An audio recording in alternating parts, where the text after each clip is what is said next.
Buenas noches, amigos. Soy Javier Vicente. Carlos Bertolelo. Juntos hacemos Métele. ¿Qué son pasteles? Esta noche con un invitado, una persona muy querida, muy admirada por mí, un periodista de vasta trayectoria en Catamarca, que ha trabajado en varios medios locales, que está vinculado a la educación en la universidad, autor de varios libros, pero sobre todo un gran tipo. Marcelo Gallo, buenas noches. Buenas noches, gracias por la invitación a los dos. Y bueno, con esta presentación me obliga a decir cosas inteligentes. Dije que eras bueno. No es cierto, no dijiste que era inteligente. Marcelo, te traemos por supuesto porque con tu sapiencia y tu don de contar las cosas vas a vestir muy bien nuestro programa. Pero me inquietó algo que leí hace algunos días. Nosotros aquí, por supuesto, tratamos la contingencia, lo que está en el candelero hoy, lo que se dice hoy, lo que se comenta hoy, pero también nos dedicamos a tratar algunos temas o que han quedado un poquito postergados en el tratamiento periodístico, o un poco olvidados, o que no se ocupa nadie. O que tratan de taparlos. Y el otro día leo algo que me llamó la atención, que es una editorial que hace José Gelacati, en el que hablas de una actitud de fiscales argentinos en la cual se imputa, se está procesando a personeros del Opus Dei. ¿Nos podés explicar un poquito de qué se trata? Sí, mira, justamente por lo que decía Carlos respecto de que a veces se oculta un poco, no sé si se lo oculta tan deliberadamente, porque el Opus Dei ahora está como con un poder mucho más reducido, entonces es más fácil pegarle, pero vos fíjate que esta investigación viene del diario AR, que en realidad responde al diario ES, que es uno de los periódicos digitales más importantes de España, y a partir de ahí se revela lo que está pasando en una causa judicial con varios fiscales argentinos trabajando, y que han procesado al líder del Opus Dei en Argentina, pero van por otros más también, y que tiene que ver con esto que vos decías de un caso de, yo no sé cuál es la figura legal, justamente hablábamos hace un rato de que no cuando uno habla de delitos que se cometen, por ahí no todos están tipificados en el Código Penal. En este caso, no sé si trata de personas, reducción a la servidumbre, pero yo más lo veo como reducción a la servidumbre. Como reducción a la servidumbre, puede ser. ¿En qué consistía específicamente? Básicamente el Opus Dei hace lo que hacen muchas personas en la Argentina. Lo que pasa es que en este caso es una organización muy poderosa, con un poder un tanto menguado en el mundo en este momento. El Papa Francisco, digamos, el Papa Juan Pablo II los tuvo en auge, tan es así que termina canonizando a Escrivá de Balaguer, que es el fundador del Opus Dei, con 2 o 3 milagros que le encontraron por ahí en tiempos récord. Pero después el Papa Francisco, bueno, el Opus Dei también es muy importante para la elección de Benedicto XVI, y después decae por acción del Papa Francisco, que empieza a recortarle poderes por cuestiones técnicas que no viene a caso. Lo que hace el Opus Dei, por lo menos eso es lo que dice la investigación que se está llevando adelante con repercusión mundial, es procesar digamos, al líder y a otros personeros del Opus Dei, que lo que hace es traer mujeres de sectores muy vulnerables, no identificado todavía digamos de qué el lugar específicamente, pero muy probablemente del interior, como suele suceder, o de otros países limítrofes, y las hacen trabajar como que le dan techo, comida, supuestamente escolarización, pero trabajan gratis con muy pocos beneficios y por supuesto con ningún derecho laboral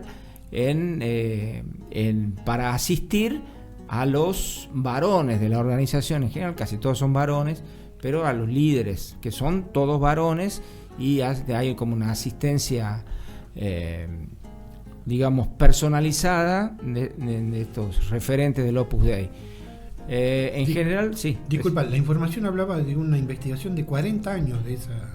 Claro, en realidad lo que pasa es que es muy difícil de denunciar este tipo de cosas por Primero porque estas personas, mujeres todas, están sometidas a un régimen de semi-esclavitud, con todos sus derechos vulnerados, y entonces lo que sucede es que es muy difícil que denuncien, porque si denuncian pierden el único beneficio que tienen, que es un lugar donde vivir.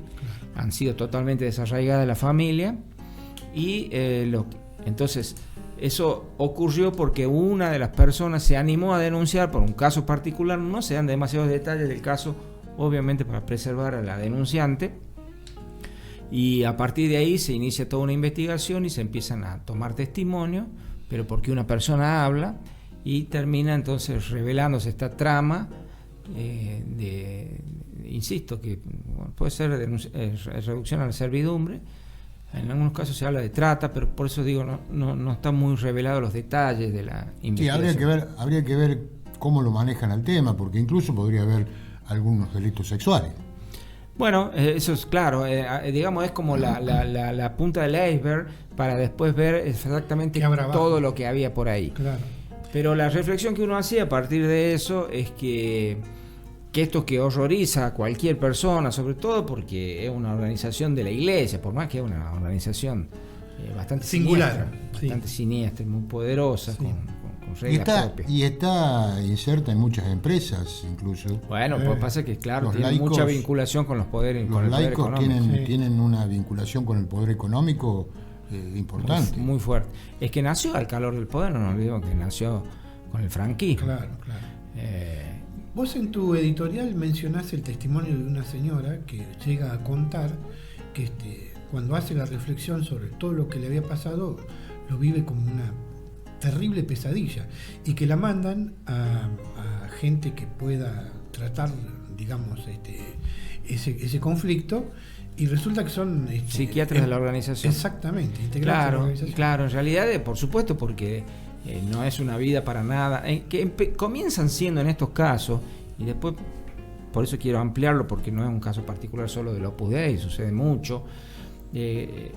Comienza con una expectativa, porque salen de sectores con todos los derechos vulnerados, y le venden, entre comillas, un futuro mucho más esperanzador. Una protección, una seguridad, casa, comida, estudio, claro. Es decir, el deseo de probablemente cualquier niño pobre. Exactamente, pero después terminan frustrándose porque no hay ninguna posibilidad de crecimiento, ni personal, ni colectivo, ni de formar una familia, ni mucho menos en este tipo de organizaciones tan cerradas. Claro. Y entonces empiezan a tener problemas, digamos, obviamente vinculados al choque de sus expectativas con la realidad. Y bueno, ahí es cuando entran a decir, bueno, sí, estás con problemas, te va a ver, nosotros además te brindamos atención médica, lo mandan médicos, son médicos psiquiatras de la propia organización, que la terminan empastillando y bueno, digamos, solucionando, entre comillas, ese tema. Claro. Pero esto Perdón, sucede... Pero eso se vincula, y cuando hablaba yo de que se lo tapas, eso se vincula con la declaración que hizo un abogado acá que defendía a un cura acusado de pedofilia, que dijo que a él le había pagado el obispado. Bueno, sí. Tiene una íntima relación con el tema del ocultamiento de horrores que se cometen dentro de la iglesia, ya sea de organizaciones semiautónomas o semiautárquicas como es el Opus Dei o la curia común. Ordinaria. Sí, en realidad lo que debería hacer el obispado, las iglesias locales, es ser deberían ser los principales interesados en que estos hechos se esclarezcan. Bueno. Entonces no pueden pagarle al abogado defensor a una persona que es sospechada de abuso. Obviamente. Que no es solo un delito aberrante, sino un pecado aberrante, digamos. Entonces, lo que pasa es que vos fíjate cómo se da este proceso de transformación que inició Francisco en la iglesia, que el Vaticano, o sea, el cambio empieza de arriba para abajo, y son mucho más reaccionarias las iglesias locales que el propio Vaticano. Así es. Que el propio Vaticano de Francisco, digamos. Sí, dentro de todo un círculo en el que estuvo rodeado Francisco de personas bastante complicadas, pero se ve por la elección de este nuevo Papa, que hay como una continuidad de ciertas cosas, y esto tiene que ver con un trabajo, porque si Francisco era un tipo político. Claro. Entonces también lo que se preocupó de hacer durante su papado es poner obispos de su propia pensamiento político, claro, y doctrinario en lo que es la Iglesia. Claro. En tu currículum, que solo recité en parte y sucintamente, es mucho más extenso, también está que fuiste parte de la organización BP en tu juventud. Sí. Bienvenidos los pobres. Bienaventurados los pobres. Estuviste en contacto con situaciones parecidas. ¿Pensás que eso quedó en el pasado, si sucedió o sigue sucediendo? En Catamarca. En Catamarca. Sí, yo coordiné siendo muy joven, a los 22 años, terminé la universidad en Córdoba y me contrataron acá para armar el área de comunicación de esa institución, y salíamos mucho al interior, y una de las organizaciones con las que trabajaba esa ONG era el Sindicato de Empleadas Domésticas, que se había creado en ese momento, estoy hablando del año 89 más o menos. Entonces tuve mucho contacto con testimonios que van en el sentido de lo que estamos hablando. Muchas chicas del interior que eran las famosas criaditas las traídas del interior, y que eran traídas por familias pudientes de Catamarca, tradicionales. Las familias tradicionales, y entonces todo eso era bien visto, porque el doctor traía a la chinita que la estaba pasando mal en el interior y le daba casa, comida y escolarización. Lo que no se veía es que era con la contraprestación, era una reducción a la servidumbre también. Tenía que bañar a los chicos, hacer las compras, la comida.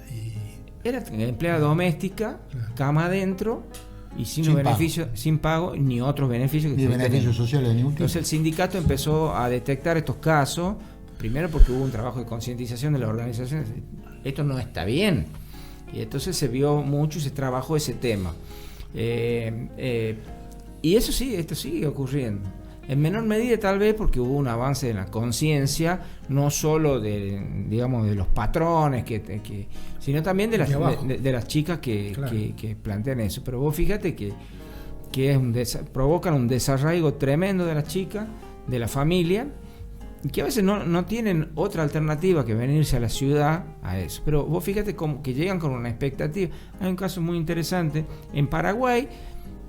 Es un país donde esto se da mucho, pero en realidad se debe dar en todos lados. En Paraguay ha aflorado más a la superficie porque hay muchos casos que se ha judicializado, y además el Estado, pese a que en general Paraguay es un Estado, normalmente son gobiernos más bien de derecha, centro derecha, sí, que no otorgan, pero sí en este caso se han movido más porque se ve que había casos muy abusivos. Claro. Y hay un caso muy interesante que yo leía cuando estaba preparando este escrito, de un testimonio de una chica paraguaya que había terminado denunciando a sus patrones por las condiciones de vida. Y en realidad saltó en Paraguay, se hizo un caso muy conocido, y por eso se instaló el tema de una chica paraguaya que murió por el castigo que le daba su patrón, padre entre comillas, claro, padre de crianza, claro, porque la había visto de novio con una persona y no podía. Una chica de 16, 17 años, la mató con los golpes, claro, y entonces y ahí daba un testimonio muy interesante de una chica que la habían traído del interior de Paraguay a Asunción, y vio le había mostrado la foto de la casa donde iba a vivir, y le encantó el frente de la casa, tenía un zaguán hermoso, un jardín, y cuando ella llegó y se bajó del auto donde la habían ido a buscar y dijo qué lindo, y estaba por entrar, le dice no, vos no entras por ahí, claro, vos entras por el costado, claro. Y bueno, es simbólicamente muy fuerte, sí. Porque ella pensó que iba a vivir ahí y que iba a tener hermanitos, que eran los hijos del patrón, y en realidad no, era la empleada de todo. Estaba al servicio. Ni siquiera pudo entrar por esa entrada de sueños que ella había visto en la foto, y mucho menos comer en la misma mesa del resto de la familia. Claro. Que se da mucho esos casos, ¿no? De que la empleada come. Que en el caso de la empleada que está pagada y que está, bueno, digamos, en blanco, y uno puede decir, bueno, está bien, no come, capaz que la misma chica dice, yo no quiero comer con la familia, quiero comer aparte, ponele. Pero en el caso de la criadita, claro, teóricamente forma parte de la familia. En la teoría. Claro. Pero Paraguay también es un estado muy particular. El fundador de la tribuna de doctrina del diario La Nación fue uno de los que capitanearon la matanza de una generación y se lo llevaron como esclavos a los que quedaban, tanto a Brasil como sirvientes en las famosas paraguayas que quedaron niños y mujeres en Paraguay. Niños y mujeres, destruyeron a un estado que tiraba, era un genocidio, que tiraba a independiente. No le gustó a los ingleses. Claro, sí, por supuesto. Bueno, hay toda una historia. Hay toda una historia en Paraguay. Toda una historia. Pero digo, esto... Y en Buenos Aires hay toda una historia de venida de Paraguay y de venida de los españoles. Sí, por supuesto.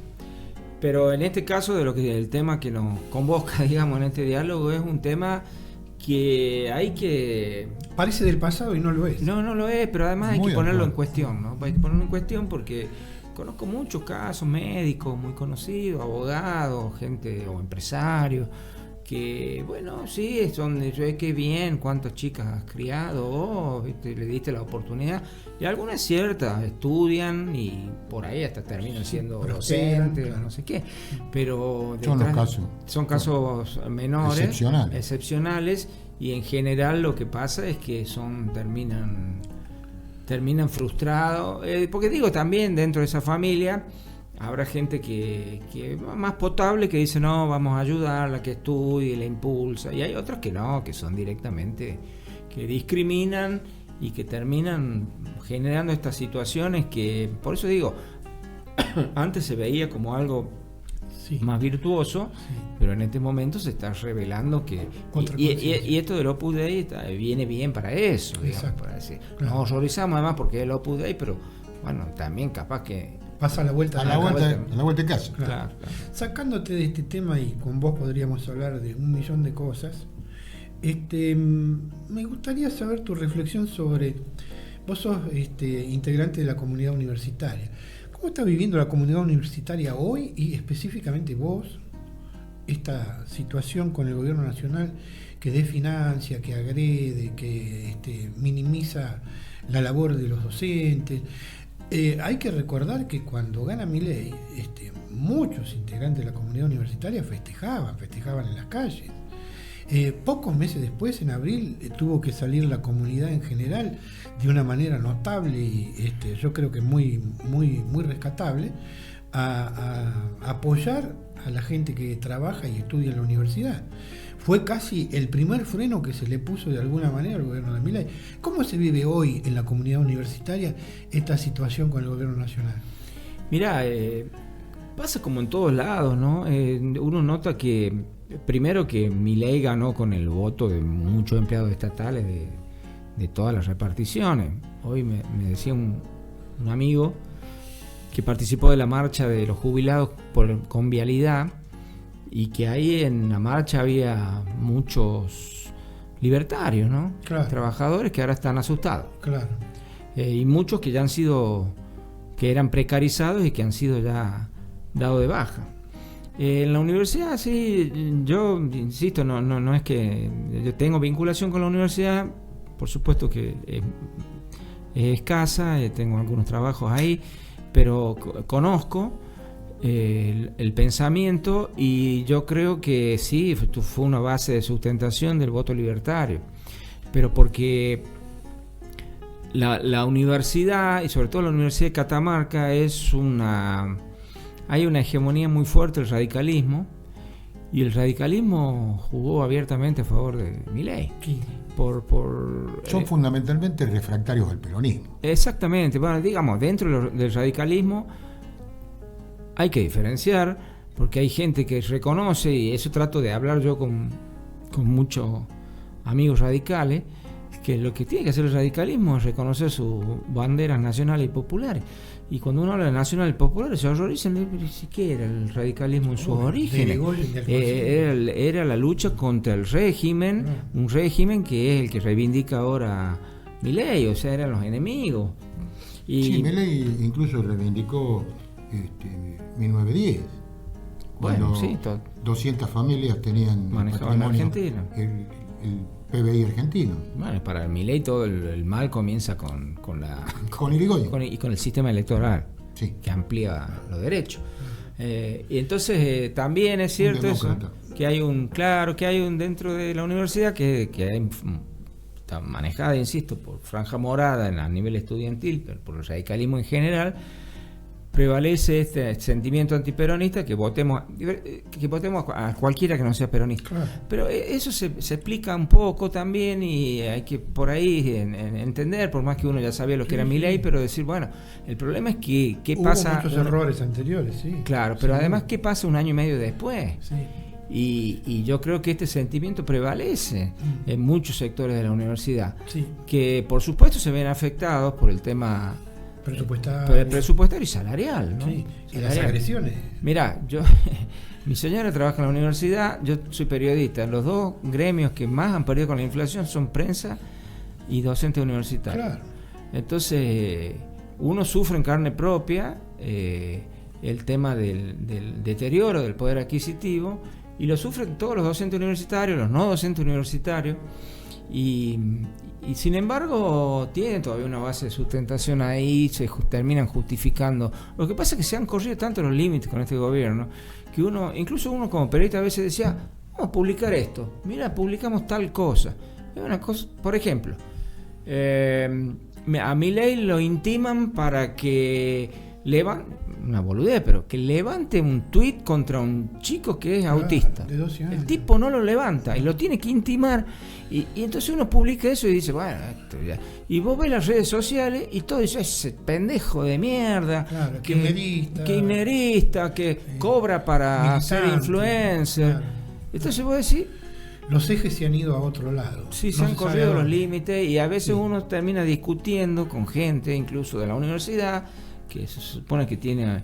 Bueno, pero esto que pasó en la universidad con Gonzalo Salerno y todo lo demás, Él denuncia algo de esto. él denuncia todo eso. Pero él es, es la Un poquito cría, tarde, sí. es la cría de ese sistema. Bueno, él sí, yo por ahí lo chicanean con que el padre es el padre y él es él. Pero sí pueden decírsele, vos fuiste decano gracias a eso, ¿no es cierto? Está bien. Pero Y puso a la decana actual. bueno, sí, la puso, era su mano derecha, pero Más vale tarde que nunca. no, pero de todas Está maneras está bueno que lo diga, Claro. porque él podría Sí, haber, alguien que lo diga. y él podría haber terminado arreglando otra cosa. Claro. Y él vuelve al llano ahora, y lo que dice es verdad. Entonces, en vez de cuestionar al mensajero, analicemos el mensaje, qué es lo que está diciendo. Tal cual. ¿Entendés? Y realmente la Universidad de Catamarca, en todo sentido, no solo por el tema de la resistencia a la lucha contra cosas tan evidentes como el desfinanciamiento del presupuesto universitario, sino otras cosas también, estas componendas, la persecución, porque el que denuncia está condenado al ostracismo, y el Claro. ostracismo en la universidad es muy complicado. Claro. ¿No? Porque te frena tu trayectoria académica, Claro. empleados no docentes que son perseguidos. Entonces es un tema complejo, y la universidad debería ser, digamos, un ámbito De democracia, ejemplificador de claro. democracia y de producción de conocimiento. No hay extensión Pero hay muchos universitaria. ejemplos. El ejemplo Suvorov, por ejemplo, fue nefasto. Claro, sí, en general hay mucho, pero digo, hay otras universidades donde se están discutiendo otras cosas. Claro.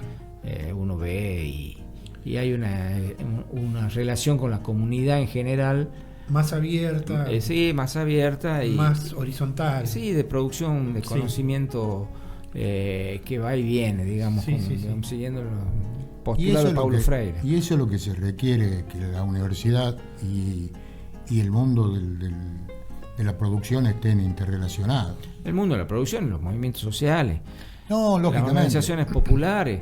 Entonces digamos, el conocimiento académico se tiene que fusionar con el conocimiento, porque si no queda en la teoría. Exactamente. Entonces, y eso acá no se hace, no hay extensión universitaria de acuerdo a los postulados de la extensión crítica que plantea esto, ¿no? Siguiendo a Paulo Freire, de que vos no podés ir a decirle a la comunidad lo que tiene que hacer, una concepción transferencista del conocimiento, sino de producción mutua de conocimiento. Sí. La organización popular tiene mucho para decir, mucho para Sí. enseñar, y la universidad tiene mucho para escuchar y para aportar también. Entonces produce un conocimiento en base a esa interacción que acá no sucede. Siendo vos un personaje muy importante de los medios, sos director de el Ancasti Digital, ¿cómo ves la situación de los medios en Catamarca? Mira, la situación, los medios de comunicación de Catamarca, digamos, escapan un poco a la lógica de los medios hegemónicos a nivel nacional porque son medios más chicos. Entonces, y tienen menos intereses empresarios, pero no dejan de ser empresas que tienen sus propios criterios sus líneas editoriales, entre comillas, un poco contaminadas por los intereses económicos, como ocurre en cualquier empresa, por supuesto. Sí.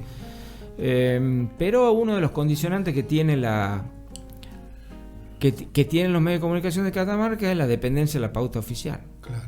Entonces ahí hay un problema también. De todas maneras, yo no...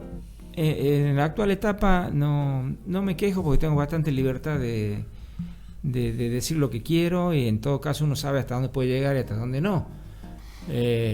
No es mi medio y podría... Pero tengo la libertad de, si quisiera firmar las notas dentro del diario, los podría hacer. Lo que hago habitualmente es escribir los editoriales, y los editoriales no es mi pensamiento, sino el pensamiento del diario, aunque vuelco mucho en mi pensamiento ahí. Entonces podría yo, si firmase la nota, avanzar un poco más sobre ciertas cuestiones. Pero de todas maneras me parece que hay un trabajo que se puede hacer, pero insisto, hay un condicionamiento de la pauta oficial. No siempre se puede avanzar en algunos temas, y no importa cuál sea el gobierno, ¿no? Sí. Fue con el Frente Cívico, lo es con el peronismo, hay un condicionamiento. Yo te pongo la pauta y hay veces que el margen siempre hay algún... Claro. Hasta ahí se alguna puede petición. Algunas peticiones, claro, que uno termina negociando algunas cosas, ¿no? Ahora, en la relación patrón o empleador o empresario y periodista, de alguna manera me ha tocado también estar de los dos lados del mostrador. Si es inteligente el periodista y es inteligente el empleador, se puede dar esta situación que vos mencionás, en la cual vos, que sos una persona de pensamiento progresista, no se le escapa a nadie, vos decís que prácticamente no tenés trabas para expresar lo que decís dentro de un medio que por ahí el dueño tendrá intereses bastante distintos que los tuyos, pero no tenés problemas para expresarte. La limitación estaría dada por los límites que él tiene con el presupuesto, ¿no? Sí, bueno, también hay que decir que el propietario de la Ancasti ahora está como un poco retirado de la vida pública, lo cual eso también ayuda. Claro. No es lo mismo. Los que lo conocemos diríamos que ayuda bastante. Ayuda bastante. De todas maneras está muy presente en el tema. No tanto Dicho conmigo, claro. Conmigo también, cuando yo estoy a cargo de la edición impresa. Pero sí hay un intercambio ahí, pero muy respetuoso, y uno, en realidad lo que pasa es que uno que tiene ya muchos años en el periodismo sabe cuáles son las limitaciones. Y a mí, cuando me invitan, por ejemplo, el otro día estuve en una escuela, o me invitan a la universidad o a los terciarios a dar algunos talleres o charlas, uno te sale mucho el tema cuál es el margen de maniobra, la libertad que tiene un periodista para expresar sus ideas en un medio que no es el propio. Y entonces lo que uno termina diciendo es que uno sabe hasta dónde puede llegar, y hay límites que por ética no puede negociar. Yo puedo negociar, y lo he hecho durante mucho tiempo, durante casi toda mi carrera. Yo soy consciente que no puedo escribir todo lo que yo quisiera escribir, o decir todo lo que yo quisiera decir. Pongo siempre el ejemplo: yo empecé trabajando en la Unión cuando la Unión era del obispado. Claro. Y bueno, además está decir que en los temas doctrinarios ni tocaba. Obvio. Entonces uno puede no decir todo lo que quisiera decir. Ahora, lo que un periodista nunca debe negociar es decir cosas que uno no piensa. Que no quiere decir, claro. Que no piensa. Claro. ¿Me entendés? Entonces a mí no me van a hacer escribir cosas que yo no pienso. Lo que yo escribo es lo que yo pienso. De todas maneras, no es todo lo que yo pienso. Hoy tenemos un país que está sometido al ajuste cotidiano. Sí. ¿No es cierto? Bueno, antes ya veníamos, a ver, la pobreza ya venía de antes, no vamos a decir que es de ahora. Javier Milei quizás haya profundizado en parte eso, aunque las estadísticas de UNICEF dicen últimamente que en los temas de niños y adolescentes ha bajado bastante la pobreza, pero lo cierto es que vos tenés padres que hoy tienen que padres y madres que tienen que trabajar o tienen 2 o 3 laburos para poder llegar a fin de mes. No ven a los niños, los ven dormidos tal vez. Los ven dormidos tal vez.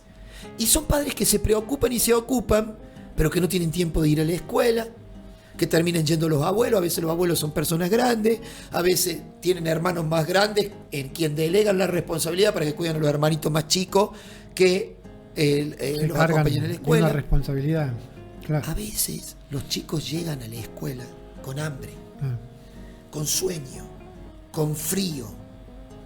Y ese chico capaz que en un momento comienza viene golpeado a veces, capaz que en la casa hay violencia. Sin duda. Y llega y en algún lado desemboca. Y bueno, qué sé yo, hagamos un laburo más profundo. Investiguemos. Eso te iba a preguntar, ¿qué propones para superar ese estado de cosas? Yo creo que tiene que haber, nosotros nos han criado, a mí al menos, yo soy un poco más contemporáneo, ustedes son personas un poco más grandes que yo. Bastante mayorcito. Sí, yo, pero no sé si bastante, pero un poco más grande. No, sí. Entonces, el doctor está impecable. No. Pero la cuestión es la siguiente. Sub 90. Cobra. Nosotros los problemas de bullying no los teníamos en mi época, nos agarrábamos a trompa. Se solucionaba así. Se terminaba ¿cómo me dijiste? Sí, y había en la plaza, en la canchita, en cualquier lado. No, y había que cuidar el guardapolvo. Había que cuidar el guardapolvo. Íbamos de guardapolvo blanco. Yo iba de guardapolvo blanco también. Y distintivo al colegio, ¿sí? Juan Martín de Pueyrredón, lo recuerdo mucho, mi colegio todavía. Entonces, volvamos a tu propuesta. ¿Qué es lo que propongo? A ver, nosotros la educación clásica, digamos, era, me castigan con amonestaciones, nos hacían firmar el libro, o en su defecto había expulsión del colegio. Sí. La expulsión es una forma de exclusión, Sí. porque vamos a decir que antes lo de antes era bueno, pero no era tan bueno. Lo de ahora es bueno, pero tampoco es tan bueno. Entonces tenemos que fusionar un poco de cada cosa. Ahora, si vos lo excluís al pibe de la escuela, que es el primer contacto que debería tener con el Estado, no con la policía, porque hay muchos pibes que el primer contacto que tienen con el Estado es a través de la policía. No porque la policía sea mala, sino porque es otra forma de intervención. Entonces, creo que tenemos que empezar a restaurar. Yo siempre digo algo. Si vos vas a un colegio y reventas el vidrio de bronca, le pegas una trompada a alguien, aparte de tener que charlar, la trompada que le pegas te cae sobre un vidrio, lo lastimas, lo rompes, agarra las paredes, la mancha, raya los bancos.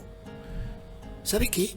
Llámalo a los padres, claro, y repáralo. Claro. Pero repáralo de tu bolsillo. Pone la plata de tu bolsillo, porque esto lo puede decir Carlos. La responsabilidad de los padres siempre fue una cuestión civil. Yo a los padres los puedo responsabilizar por los daños que hacen los hijos de manera civil. Lo que no puedo es indigarle a los padres una conducta transgresora, porque claro, que comete. Por eso en el derecho penal no existe la responsabilidad objetiva. Bueno, ahora están las personas jurídicas, la responsabilidad penal de las personas jurídicas, pero siempre el derecho penal, la acción del ser humano es personal. Yo cometo el delito, yo respondo por el delito. No puede responder mi viejo por el delito o mi hermano por el delito. Tengo que responder yo. Bueno, lo mismo pasa con las contravenciones y faltas. ¿Y qué pasa con el proyecto de Catamarca? Que en alguna parte dice algo como intervención previa. El título es intervención previa. Y dice, bueno, previo a la intervención, dice, del ámbito escolar y de la justicia. Y más adelante dice, se dará intervención al juez contravencional y falta. Y acá está Carlos, que no me deje mentir. Una cosa son las contravención y falta, y otra cosa es la intervención judicial. Y la intervención judicial va a intervenir cuando haya un delito específico. Por ejemplo, si en un golpe hay una lesión, por supuesto que es un delito. Claro, el juez de falta es municipal. Es municipal. No tiene nada que ver con la justicia en sí mismo. Entonces, ¿Qué pasa? En esa contravención, en esa falta, no tenía que ver la justicia, porque además el bullying en sí mismo como flagelo, no sé si como flagelo, pero como una circunstancia de la violencia escolar, no es delito. Volviendo a tu propuesta, Rodrigo, no sé si lo digo bien. Tu propuesta es restaurativa en vez de punitiva. ¿Es educacional? Exactamente, porque me parece que es lo donde los chicos tienen que aprender. Si hay algo que nosotros tenemos que procurar, es que los chicos aprendan a solucionar los conflictos de manera pacífica, claro, en una sociedad que está convulsionada por la violencia. Claro. La violencia nos ha ganado la pulseada de acá a la China. Vos salís acá y capaz que de repente el vecino no le gustó cómo estacionaste el auto, lo dejaste un poquito así en la línea. Sí, te mete un martillazo. Te mete Ya un es motivo martillazo. de- Entonces, sí. hoy las principales causas de muerte violenta en la República Argentina es la violencia urbana. Claro. Entonces digo, los chicos me parece que tienen que aprender a solucionar, pero ¿sabes qué? Los padres, no digo todos, pero vamos a decir en global, porque estamos hablando, los padres, ¿sí? La escuela tiene que volver a fusionarse, tiene que volver a ir, tiene que volver a llegarse. No, hay una imagen que se reitera a diario en las calles de Catamarca, en el centro. Yo cuando voy a laburar a la mañana bien temprano, están entrando los chicos al colegio. Llegan los papás, ¿sí? Los largan los chicos, porque seguramente sí. se tienen que ir a laburar. No tienen están ni dónde yendo a estar- estacionarse. No tienen dónde estacionarse, los largan, chao, güey. Y después capaz que aparecen cuando o los chicos tienen un problema, Sí. o cuando los chicos tienen una mala nota. Pero en el transcurso del año hay que irse llegando preguntando, che, ¿cómo viene mi hijo? ¿Qué pasa? ¿Qué hacemos con esto? Entonces, pero hay una ley, no lo digo yo, hay una ley que hasta incluso tiene un procedimiento para qué hacer en los casos de maltrato. La ley 5.402, que creo que el autor era el diputado Andrada, que es diputado senador. nacional ahora. Eloy senador. Eloy, sí, Guillermo Eloy Andrade. senador, Guillermo Andrade, Guillermo Estuvo en Joao, nuestro- creo que Sí, así. sí, sí, sí. Joao Andrade. Entonces él, Un tipo estudioso. un tipo estudioso con una ley, creo yo, brillante. Mira, crea un observatorio la ley. Primero dice que es bullying, porque lo define bien que es bullying. Dice que es la comunidad educativa, cómo tienen que resolverse, cómo se van a reunir para resolver los problemas, cómo tratar los conflictos. Es una ley que además crea un observatorio dentro del Ministerio de Educación. Ese observatorio tiene que reunir estadísticas, tiene que además decir cómo intervenir, porque una vez que yo tengo, a ver, vamos a decirlo, el mejor sistema anglosajón, yankee, tengo un precedente, después lo uso para otro, lo voy usando. ¿En qué cantidad de violencia escolar tenemos? ¿Qué es bullying? ¿Qué no es bullying? ¿Cómo vamos a intervenir en esto? ¿Cómo se van a capacitar los docentes para poder intervenir? Necesitan Claro, un capacitarse. protocolo. Argentina tiene la tasa más baja. Argentina y Cuba tienen las edades más bajas de toda Latinoamérica. De imputabilidad. Sí, 16 años. Sí. Más alta, perdón. Sí. Perdón, lo dije mal. Más alta, 16. De ahí tenés 14, hasta 12 Sí. en algunos países. Los países que tienen edad más baja tienen tasa más alta de homicidio. Brasil, 23 y pico. Uruguay, 14 y eso que es un país bastante Sí, progresista. Tranquilo. Aparte Uruguay, que es un país que Tranquilo. se lo pone como ejemplo Como de ejemplo. tranquilidad. 14, y pico. Ustedes lo pueden leer esa Sí, estadística. sí, sí, sí. Entonces son estadísticas que están en UNICEF. Si quieren yo se las facilito también. Sí, Ahora, sí. tasa de homicidio más baja, quieren bajarle de punibilidad. Porque obviamente es un eslogan político. El delito, además lo dicen, porque esto yo se los dije en Buenos Aires, yo se los digo cuando los tengo, cuando me llaman para alguna cosa, yo se los digo.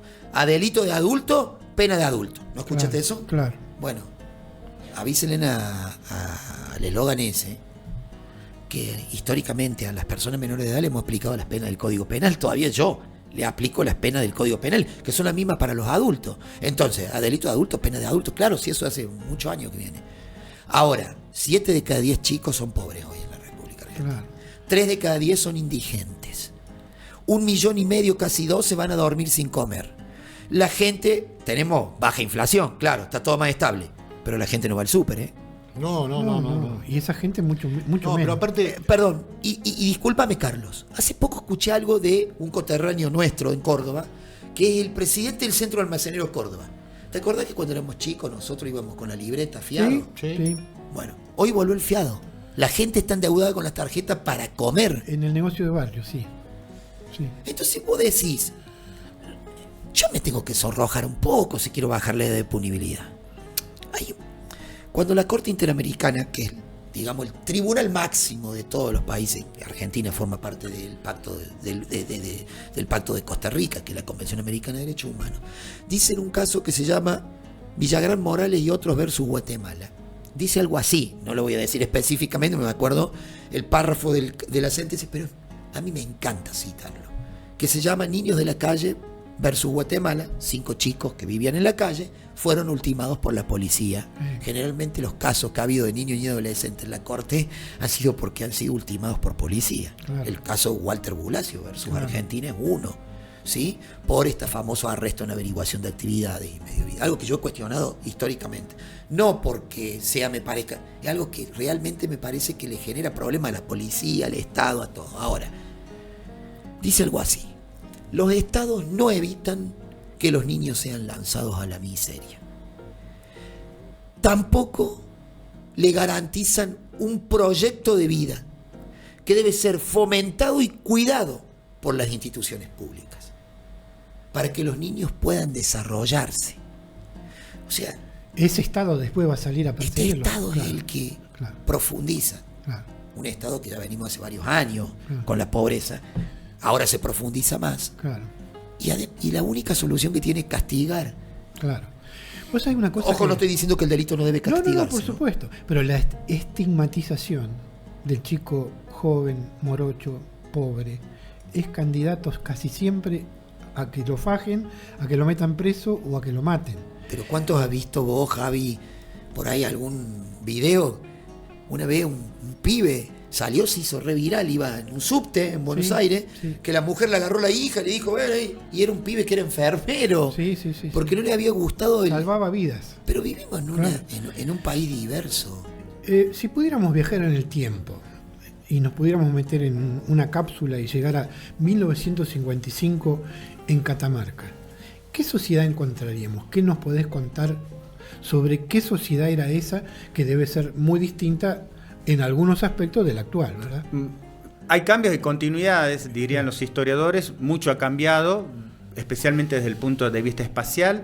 Si uno recorre las fotos de la vieja Catamarca, diríamos que era una ciudad mucho más pequeña que la actual. Las diferencias, por ejemplo, entre San Isidro, Valle Viejo y San Fernando del Valle de Catamarca eran harto evidentes. Claro. La Chacarita, Villa Parque Chacabuco, todo quedaba lejos. Claro. ¿No? Entonces era una ciudad de muy pocos habitantes. Comparativamente estamos hablando de una ciudad de 24.000 habitantes, con un escaso desarrollo urbano, una capital de provincia, como se solía decir en ese momento, pero con actores que, por supuesto, como era una ciudad más pequeña, se podían ver de manera más nítida. ¿Qué quiero decir? El lugar que ocupaban, por ejemplo, los sectores populares, los arrabales de la ciudad, los ejidos, había espacios por los cuales los hombres y mujeres de los sectores populares podían transitar libremente, entre comillas, a donde su presencia era aceptada y tolerada. Por ejemplo, la Plaza de la Estación, no por casualidad, la Plaza de la Estación es un movimiento, es un símbolo del primer peronismo y luego un símbolo de la resistencia del peronismo a los 18 años de proscripción, y había lugares donde los sectores dominantes, quienes se autorrepresentaban como herederos de quienes habían creado la ciudad, los sectores patricios, lo ocupaban. Vivían, ¿no? Claro. Que era la Plaza Central, la iglesia matriz, el club social, la casa de gobierno y las retretas de la Alameda. Entonces era una sociedad que, si bien no estaba compartimentada, cada uno, antes de la llegada del peronismo, tácitamente sabía qué lugar ocupaba y iba a ocupar a lo largo de la vida.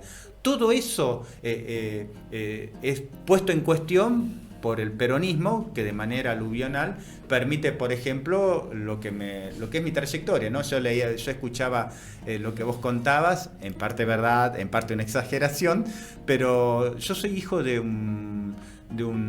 una mujer que terminó la secundaria a los 55 años de edad y de un padre que trabajaba como barrendero en una escuela, y fui docente universitario, pude viajar a Navarra, hice determinadas cosas en mi vida que en otro lugar de América Latina sería imposible. En gran medida se lo debemos a ese primer peronismo que puso a temblar toda la sociedad catamarqueña y toda la sociedad argentina. La famosa movilidad social. Se democratizó la enseñanza, por ejemplo. Se democratizó la enseñanza, el ingreso a los estudios universitarios empezó a ser gratuito, no solo irrestricto, pero hubo casos muy, muy patentes, hubo símbolos de esa vieja sociedad, no quiero decir estamental, pero bastante compartimentadas, que son copadas, ¿no? Durante el primer peronismo, por ejemplo, el Club Social. A partir de 1952, el Club Social, un símbolo de la aristocracia catamarqueña, es intervenida por el gobierno de la provincia de Catamarca en un plazo relativamente muy corto de tiempo, ¿no? Lo cuento en mi libro, 3 años, ingresan al Club Social una nueva e importante cantidad de socios que provenían de, sobre todo de esas familias inmigrantes que habían venido a hacerse a la América, que habían logrado un cierto poder desde el punto de vista económico, pero no desde el punto de vista social. Se estaban casando con herederos de las viejas familias patricias, pero necesitaban entrar al Club Social. Y entran muchos peronistas, ¿no? Entonces uno encuentra una cantidad importante de apellidos inmigrantes, y esos son precisamente algunos de los que luego del golpe de 16 de septiembre de 1955 son expulsados por la comisión interventora designada por la Revolución Libertadora. Como debe ser. Vuelve como sería la gente de bien hoy, digamos, la que se llama gente de bien. Así es, ¿no? Hay términos que se utilizaban durante ese periodo, durante todo el primer peronismo, por parte del antiperonismo, que es una fuerza que desde el punto de vista electoral no logra poner en crisis en ningún momento el peronismo, pero que es un factor de fuerte resistencia a nivel nacional, a nivel local, y en el cual también a partir de 1954 la Iglesia Católica empieza a tener un rol importante.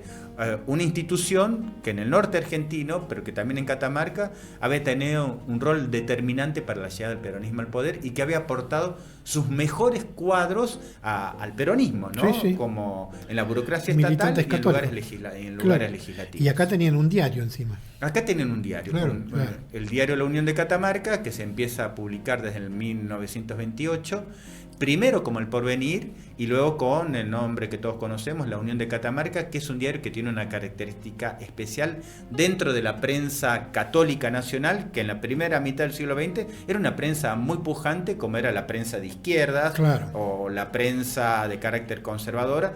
La línea política de los diarios en la primera mitad del siglo XX era una línea, si no era partidista, claramente identificada con ideario político, una estrategia en términos de presentación a los lectores que se va a empezar a difuminar de manera bastante perniciosa, me parece, a partir de la década de los 60 a la década de los 70, ¿no? Disimulan más. Se disimulan más y al mismo tiempo los intereses políticos son más fuertes, pero disimulados. Más ocultos. Más ocultos. Entonces, la Unión es propiedad del Obispado de Catamarca. Y tiene una línea. Una línea muy clara, porque el director en muchas ocasiones es un sacerdote, controlan férreamente la línea editorial del diario y sobre todo en ese periodo histórico. De esos 24.000 habitantes de Catamarca que mencionaste antes, ¿cuántos serían peronistas? ¿Cuántos habían votado el peronismo? Bueno, lo que hay es, primero, como en la elección de 1945, el triunfo del peronismo acá en la provincia de Catamarca sorprende a propios y a extraños, ¿no? Es una fuerza nueva. Es una fuerza nueva que además, no quiero hacer referencias forzadas, pero en alguna medida ocurre lo mismo que con Milei, ¿no? Perón no se lo toma muy en serio, no tiene estructura política para enfrentar a la vieja estructura partidaria del país y sin embargo en un periodo muy corto de tiempo logra avanzar porque su discurso, sus prácticas se vinculan con una serie de necesidades que ya abrigaba la sociedad argentina en su momento. Estaban insatisfechas y encontraron un canal. Diría Hegel, ¿no? La idea se corporiza en el hombre del momento. Claro. Yo no estoy muy de acuerdo con el idealismo, pero en todo caso, la mirada hegeliana se plantearía eso. Desde el punto de vista más materialista, diríamos, Perón, en todo caso, corporiza toda esa serie de reclamos sociales que estaban insatisfechos, ¿no? En el marco de la Segunda Guerra Mundial. Lo que hay que plantearse es que como en el resto del país, a partir de 1945, más allá de las crisis que tiene el peronismo, ¿no? Sí, Porque sí, sí. también es una narrativa fuerza. que hay que empezar a poner en cuestión. En general se piensa que el peronismo siempre fue un gobierno, fue una forma de gobierno y una forma de construcción política fuertemente autoritaria y verticalista, ¿no? En el cual el dirigente en el momento no tiene oposiciones internas. No ocurre ni a nivel nacional con Perón y no ocurre a nivel provincial tampoco con los distintos gobernadores peronistas que o sufren intervenciones o sufren oposiciones muy fuertes. La etapa del primer peronismo acá en la provincia de Catamarca es una instancia en la cual hay confrontaciones de liderazgo muy importantes, pero aún con todo eso, en cada elección el peronismo suma cada vez más votos.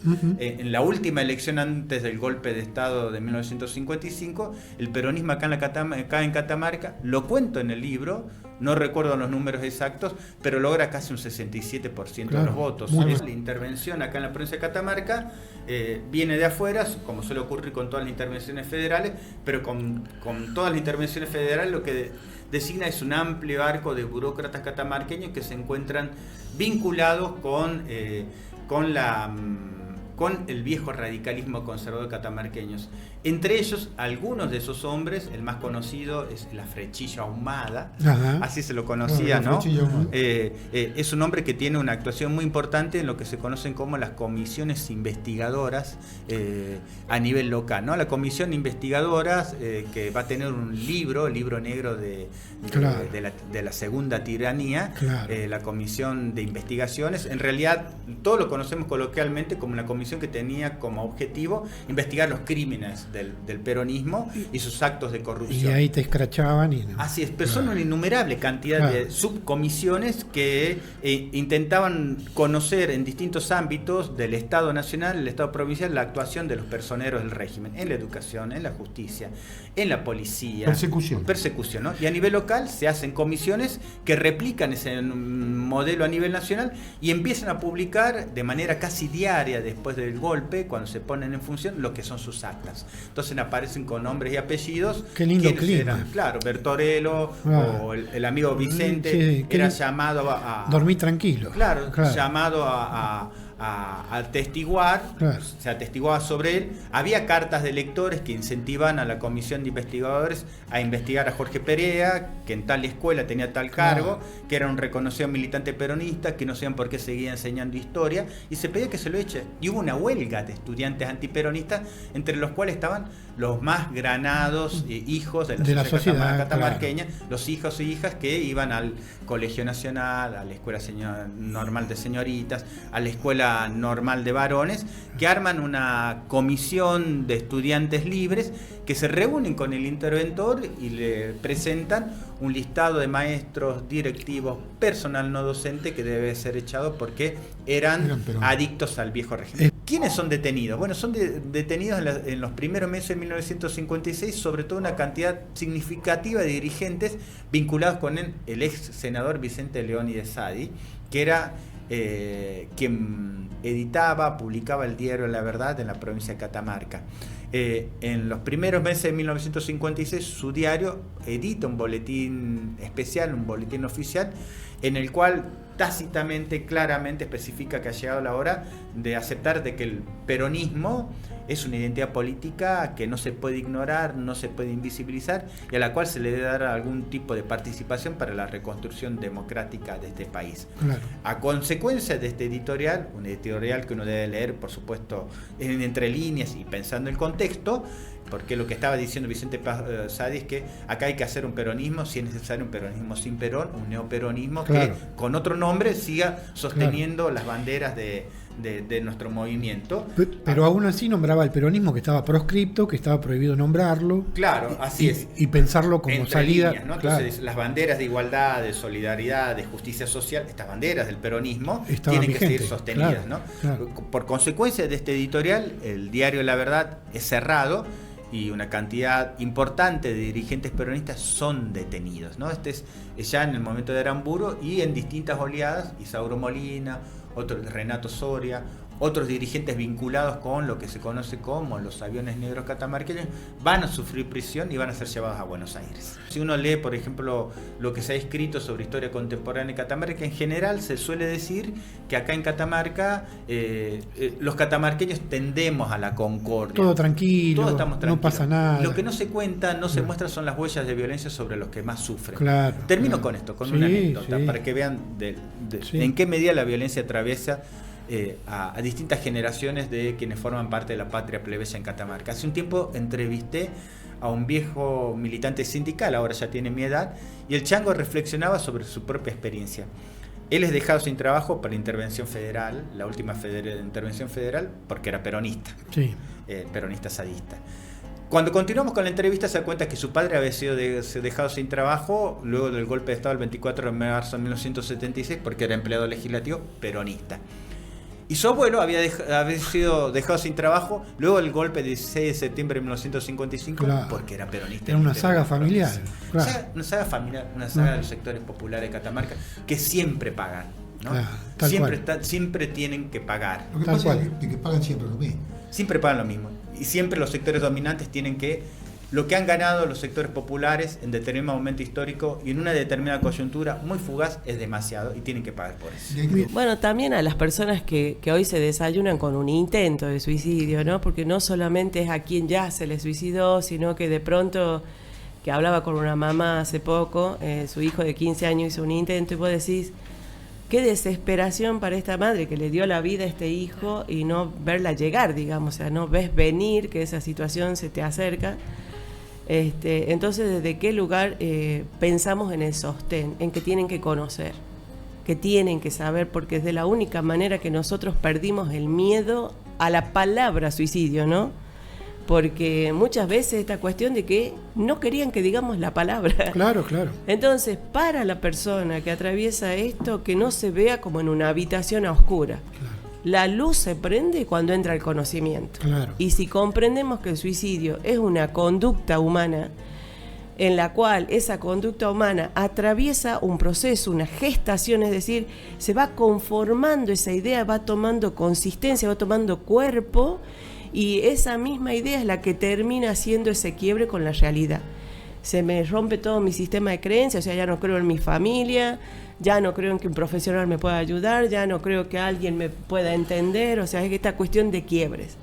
Cuando empezás a entender que ese proceso es el que termina separándote de la realidad y vos pensás que la muerte es como abrir la puerta y salir afuera, ¿por qué? Porque del otro lado ya no voy a sufrir, ya se va a solucionar todo. Sí. El familiar puede intervenir hablando. Claro. Porque cuando sale de adentro, o sea, cuando la palabra puede poner, o sea, la persona puede poner en palabras, me quiero quitar la vida, me quiero matar, no aguanto más esto, es cuando libera esa olla de presión Seguro. incesante que tiene adentro. Y si del otro lado recibe una postura de comprensión, con conocimiento, por cierto, se hace más llevadero. Claro. ¿Y qué es lo que está fallando primeramente ahí, en esto de que cuando hacemos un análisis lo podemos ver? La capacidad para afrontar dificultades. Nosotros los seres humanos venimos con herramientas para poder saber cómo afrontar diferentes circunstancias, ¿no? Pero si yo no tengo adiestrada esa realidad, obviamente que llega un momento en que eso me supera. ¿Por qué? Porque no sé cómo relacionarme con las chicas, por ejemplo, los varones, no sé cómo buscar trabajo, no sé cómo seguir con que si me falta el dinero, no tengo recursos para, no sé, llevar la comida a la mesa. ¿Cómo enfrentar el bullying de los chicos? Justamente con esto de la identidad. Ahí nosotros hemos notado mucho cuando hablamos en el tema del bullying, que cada vez va copando más porque el factor de riesgo todavía está activo. El factor de riesgo que es esta comunidad que piensa, o sea, desde algún lado, la violencia como ese plan de no aburrirme, digamos, como esa opción para tener algo divertido que hacer, es hostigar al vulnerable. Es poder hostigar al vulnerable, ¿no? Cuando le damos al vulnerable la constitución de su identidad, aprende a pedir ayuda, Claro. aprende a afrontar, quizás con la huida, quizás poniéndose a salvo, huyendo, Claro. pero no con el suicidio como huida. Claro. ¿Cuáles son las alertas que se disparan, no en el tema ludopatía, en el resto de los casos, cuando la gente no habla, cuando está silenciosa, cuando está depresiva, ¿qué alertas nos dicen que tendríamos que actuar? No, primero es el cambio de conducta. El cambio de conducta creo que marca un antes y un después en cada uno de los procesos que atraviesa el suicida, y que lo tengo muy claro con lo que me pasó, digamos, en la realidad, que por eso también sumé la vivencia con la suicidología, porque me traía esa realidad que nosotros vivimos y la podemos justificar, digamos. Que para mí es esta cuestión del cambio de conducta radical, ¿no? O sea, ver a una persona muy triste, muy abatida, muy caída, y de pronto al otro día feliz, contento, ya todo está bien, ya no hay por qué preocuparse. ¿Qué pasa? O sea, ¿por qué ese cambio tan radical? ¿Por qué? ¿De dónde viene? ¿Qué es lo que está pensando? Y ahí a donde lo que sigue, digamos, con este cambio radical es esta cuestión del acompañamiento. O sea, nosotros nos vinculamos con el hablar. Hablar.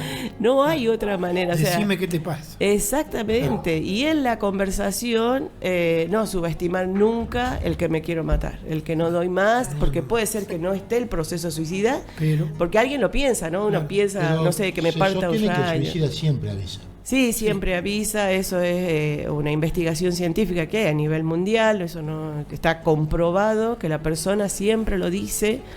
De alguna manera siempre está marcando. Bueno, por ejemplo, la última etapa del proceso la llaman la resolución, ya cuando la persona decidió suicidarse, y está toda esta serie de ¿cómo se dice? De secuencias que hace para despedirse, escribir cartas, rituales.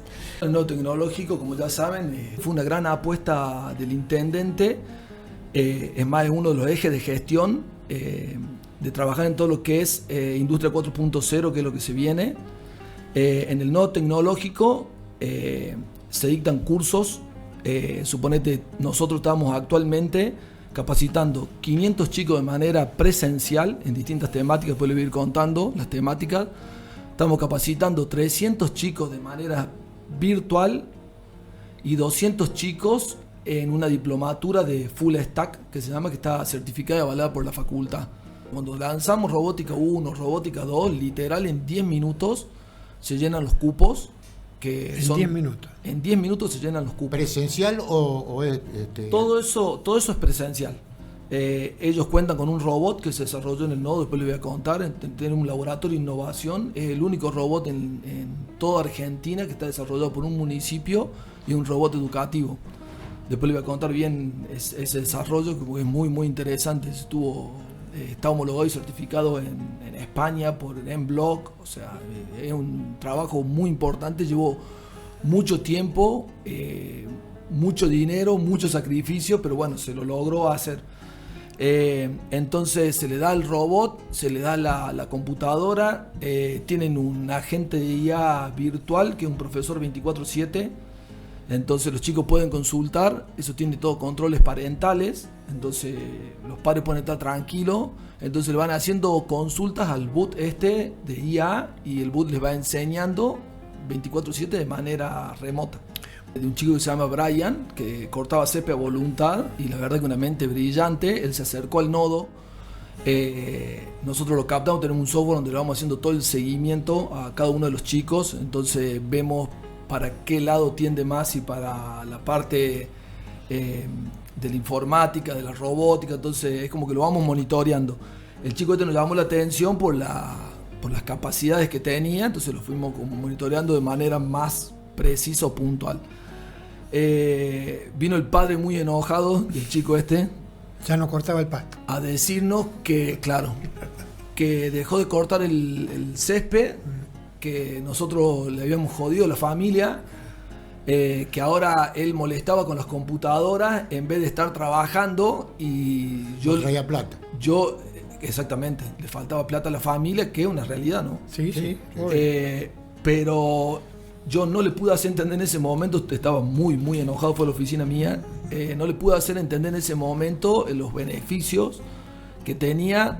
Y yo seguí incentivando que el chico Brian, que siga, y el chico terminó de estudiar, lo logramos meter en una empresa que es Incluit en Córdoba, que desarrollan software. Tenía tantas capacidades que a los 3 meses lo capta Mercado Libre y hoy está ganando un sueldo de $5.000. El nodo tecnológico nace por la voluntad de Gustavo Sadi. Te voy a contar una historia muy interesante también. El nodo tecnológico pasó a ser todo. Pasó a ser Casa de Gobierno, Palacio Municipal, pasó a ser un ministerio también. Bueno, el niño mimado. El niño mimado que claro. Todos querían ir al nodo tecnológico. Claro. Un día Gustavo, me acuerdo que estaba en un acto y agarró y dijo, el edificio ese va a ser el nodo tecnológico municipal. Y ahí arrancó como la idea. Gustavo siempre tuvo la visión, porque él tiene unos ejes. Nosotros, como sabemos, acá en Catamarca, en la capital, no tenemos minería, no tenemos producción, no tenemos nada. Entonces la idea de él es que se logre formar chicos, hacer un mini Silicon Valley, como quien dice. Entonces formar chicos y que se pueda, exactamente, que se pueda exportar software, vender el conocimiento. Entonces la idea de él es esa. Entonces ahí surgió que vayan al nodo. Es posible porque ya lo hicimos. O sea, nosotros logramos capacitar el año pasado cerca de 28 chicos y hoy están trabajando para diferentes empresas.